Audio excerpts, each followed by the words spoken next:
I'm going to bring you up to date with everything that's happened to Maude, my now ST170 powered Maude Mk2 Escort.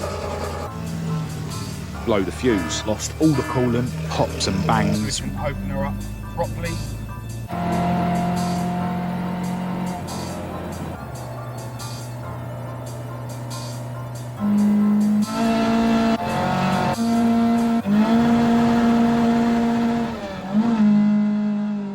Hello and welcome to this video. I'm Marcus Hayes, and as planned, this month I've been having a little bit of a rest and taking a bit of a step back from the cars and from YouTube. But with the cars going to and from other places, there's still plenty going on. If you've been watching my videos, you'll know that recently I put Maude, my now ST170 powered Maude Mk2 Escort, on the dyno to get her new engine set up. Straight after we came off the dyno, she had another issue with her fuel pump. And in this video, I'm going to bring you up to date with everything that's happened since then. Some good stuff and some bad stuff. Esther, my ST170 powered Mk2 Escort, is now back from Gavin and his team, who done an epic job on her repair, and she's still sitting in the garage, and I'm not going to be putting her back on the road until the weather gets better. And I've got a few jobs to do between now and then. The new project was supposed to be going to see fabrication genius Chris KEMBER at CLUMPFAB today, but the usual people that I get to transport cars around for me are all busy this weekend, and Chris actually has a few loose ends to tie up on some of the other projects that he's working on at the moment, so that car is going to be going to CLUMPFAB next weekend instead. Now, before I do go and get Maude out and show you exactly what's been going on with her, I've got a couple of things to show you here at home. But first, let me mention that I have finally set up my Facebook group for you guys to share your old school Fords with me and the rest of my followers. I'll leave a link to it in the description of this video. What I will say though is this group is not for commercial advertising. It's not for advertising people's YouTube videos or cars and parts for sale. You know, I won't even be advertising my videos on there and stuff. It's simply for you guys to share your old school Fords with me and my followers. And I want to send a massive thanks out to everyone who has already joined the group. I've been really enjoying checking out what you guys have been up to with your Fords. Now, over the last week or so, I've had another couple of model cars through the post, so I'll show you what I've got. So if we just open up the model car cabinet, you'll see down here that I've got a really cool Matchbox Sierra, which I've put next to the other Sierra that I've already got in my collection that was sent to me by Scott. Oh, it's worth noting as well that I've now got the Summit Run and Show clock on one of those plate stands. So yeah, really happy with that. But yeah, this Sierra model was sent to me by a guy called Rob. And he also included a letter, which I will keep with all the other letters that you guys send me. So yeah, I want to send a massive thanks out to you, Rob, for sending me that model. I absolutely love it, and it will be treasured forever with the rest of my models. Now, it's worth noting that Rob has his own YouTube channel all about his really cool man cave shed that he's built in his garden. Now, this shed is huge. It's not only a workshop area, a chill out area, it's got a bar and a kitchen in it. He's packed it full of disco lights and multiple TVs and speakers for parties and stuff. Yeah, it really is impressive. So yeah, do go and check out his YouTube channel if you haven't already. I'll leave a link to it in the description. Because yeah, if any of you guys are thinking of building yourselves a man cave in your garden, I'm pretty sure you'll absolutely love what Rob has done with his. Now, the other model that I got sent last week, I actually already have one of in here. It's that red and gold twin cam Mark 1. So I've got this one mounted here on the shelf in my bedroom next to this Raw Mail van, which I've also already got one of in my cabinet. But yeah, really love this Mk2 Escort model. If I remember rightly, those models were part of like a magazine subscription thing, and the first one was sort of half price, as a lot of those subscriptions are. And I'm sure the company thought that that Mk2 Escort would be the least desirable out of the whole collection, but I and many other people just ordered that one and then cancelled the subscription. Yeah, really awesome model in the Alan Mann colours.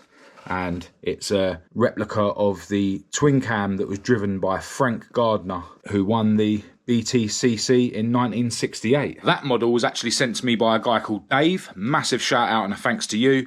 And Dave sent me a really cool email about his car history. His first car was actually a brand new 1100L Mk2 Escort. Nowadays though, he owns a 200 and something horsepower 4.4 smart car and an R35 GTR. So yeah, clearly a proper petrol head, and yeah, I really appreciate you sending me that model. Now, before I go around the garage and get Maude out, I've got one more thing to let you guys know about, and that is that I am now going to be releasing the final bits of the new clothing that I brought out just before Christmas. I really don't have a lot. We've got hoodies and sweatshirts in these two boxes, and t-shirts in this box. I've still got some of the old clothing, and all of this is now discounted on my website. Obviously got lots of mugs in stock, as well as loads of stickers and decals for any of you guys that want to grab any of them. So yeah, to get your hands on any official Marcus Hayes merchandise, just head to my website at marcushayesuk.com. And as always, I want to send a huge thanks out to everyone who does decide to grab some bits. But yeah, loads of people have been asking when I'm going to be releasing the extras that I had of this new clothing. So yeah, now's the time to grab it while you can. With all that being said, I'm now going to run around the garage and get Maude out and let you know exactly what's been going on with her. All right, so into the cockpit of Maude, and the first thing to note is she now has a new fuel pump fitted. Well, new to me anyway.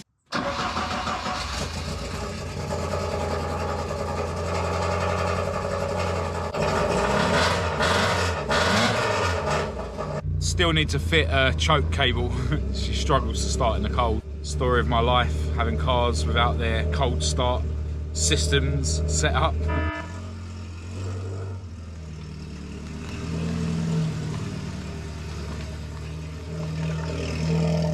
Right, as I say, she does now have a fuel pump fitted, and that was actually given to me by my mate Fred, sometimes known as Lee.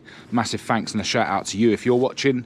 It was a very old, rusty one off of an old Honda that Fred had in his garage, because he does a lot of buying and selling of motorbikes and breaking them for spares and stuff. In fact, I'll leave a link in the description to his eBay shop for any of you guys that need any spares for your motorbikes. One thing I did find is the plastic cap that goes on the end of it that sort of protects all the electrical mechanism inside. I found that when the screw was done up all the way, it would blow the fuse. Basically, I resorted to not putting that screw in and just duct taping the plastic cover on, and it's been fine ever since. That is what that blue stuff is, the duct tape holding that cap on. Now, I've actually done quite a lot of miles in Maude since I fitted that pump, and it seems absolutely fine, but I have had a couple of little issues which I'll explain now. I noticed that I had a bit of an air leak from between the inlet manifold and the head. I basically sprayed some carb cleaner on there and it was making the revs go down. Now, I'm not sure if that was leaking when it was on the dyno. It probably was, to be honest. I probably forgot to check for leaks when I first got this engine running, but I don't think it would have affected the power level. It might have been the reason why there was a slight spot at part throttle where there was a lean condition. I don't know. But yeah, now I've tightened up the nuts that hold the inlet manifold to the head. There's no air leak, and yeah, it's running sweet. Another little issue I had is the coolant hose down here. That's the one that comes from the heater and goes into that plastic T-piece there. Basically, the coolant hose was rubbing on the crank pulley, put a big hole in it. I lost all the coolant. The engine got a little bit hot, but it didn't, you know, overheat too much before I got it home. And yeah, I've basically cut that pipe down and put it back on. It is sort of folded, you know, restricted, but that is only the heater pipe, as I say. So yeah, I need to add a sort of 90-degree bit of 16mm inner diameter hose to that with a joiner to put that back how it was. But yeah, it now at least keeps the coolant in the coolant system. Now, one thing I've noticed with this setup, it really pops and bangs really bad on the overrun when you're at 0 throttle and, you know, sort of midway on the rev range. But the other day I did try and dial a little bit out. So I've got the power on and I've got the wire plugged into the ME100 ECU from Motorsport Electronics, and I've got that plugged in to my laptop. Now, if I go to mapping, that brings up the mapping screen, and you've got the ignition advanced table here. I'll just scroll along so that it's more in view. Now, this top row here is the ignition advanced map when you're at 0 throttle. See that says 0 there.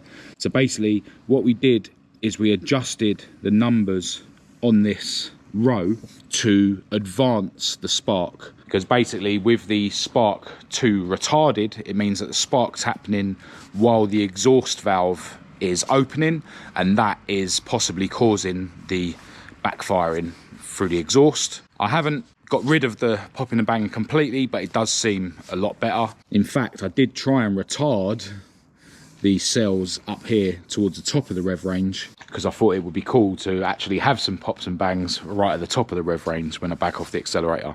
But yeah, the low down pops and bangs have been improved, and I might have another go at trying to increase the pops and bangs at the top end. When I spoke to Chris Todd, he did say that you're probably not going to be able to get rid of the pops and bangers completely with a carb setup. With an injection setup like I've got on INSTA, my Mk2 Escort, you've got way more control over things, and you can map in or map out the pops and bangs a lot easier. Anyway, that is the story of Maude since her dyno session. My beautiful girlfriend Kat has come around wondering where I am. So I was around here for ages talking to my friend Dale, who also owns a load of classic Fords. Massive shout out to you if you're watching. But yeah, we're now gonna jump in Maude and take her for a spin. I need to go over to my other garage to do a couple of little things. And yeah, it's a good opportunity for you guys to hear what Maude sounds like now with her new engine setup. All right, so out we go for the first drive on camera, at least, in Maude since she got her ST170 swap. The roads are quite wet, which isn't ideal when you've got Nankang NS2R semi-slicks. And the rear ones are rubbing on the rear arches because I filled Maude's tank up yesterday. Yeah, we're gonna get her on some bigger roads so we can open her up properly. Hopefully there's not too much traffic today. Absolutely loving this Sparco Corsa seat compared to the old Cobra Monaco. Massive thanks and a shout out to Gary for giving me these seats. What do you think of the Sparco Sprint compared to the Cobra? Much better, isn't it? Very comfy.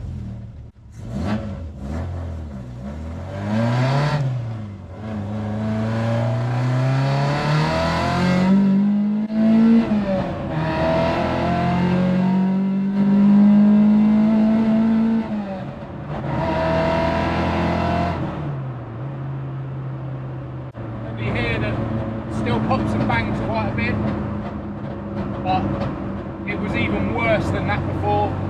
I might have another play with the ignition advance to try and dial it out a bit more. I don't want to do anything too extreme with the map though.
Alright, so I'm around the garage, just messing with a couple of bits on Maude, one of which took way longer than I was expecting. I've now added a little 90-degree bit of hose and a joiner so that there's no kink in that heater hose that I was showing you earlier on. And it seems to be leak-free so far. It was an absolute nightmare getting the little 90-degree bit of hose onto that T-piece because the T-piece is a bit bigger than 16mm. I've also been messing around with the tracking. The car pulls to the left a little bit and I thought it might have been the left front brake caliper being seized. But when I jacked the car up, the wheel spun freely, so the brake caliper isn't seized. And I noticed that there was definitely some toe out on the tracking, so I've just tried to adjust it by eye, and we'll see if it's any better when I'm actually driving the car. And another thing I did is I've adjusted the clutch cable slightly. I've loosened it a little bit. I noticed the other day when I went for a 3rd gear clutch kick, the clutch slipped. I don't think it's been slipping enough for it to have done anything while it was on the dyno, and it's fine when you're driving normally. It was just, as I say, when I've done the 3rd gear clutch kick. So we'll see if that's any better when I'm driving. But yeah, been around here way longer than I intended. One thing I do want to do before I leave here is clear out some of the junk in the back of Maude, and then we'll get back on the road.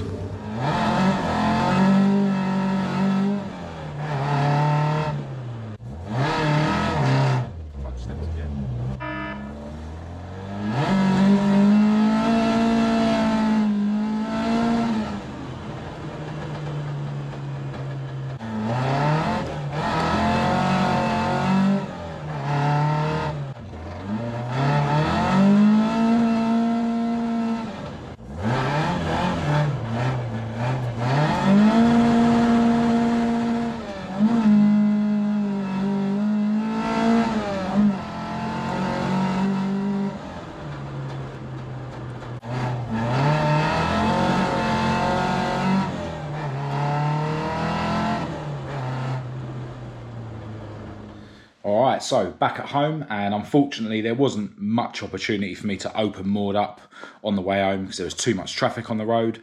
The little bodge on the coolant hoses seems to be holding, which is good. The tracking definitely seems to be a bit better.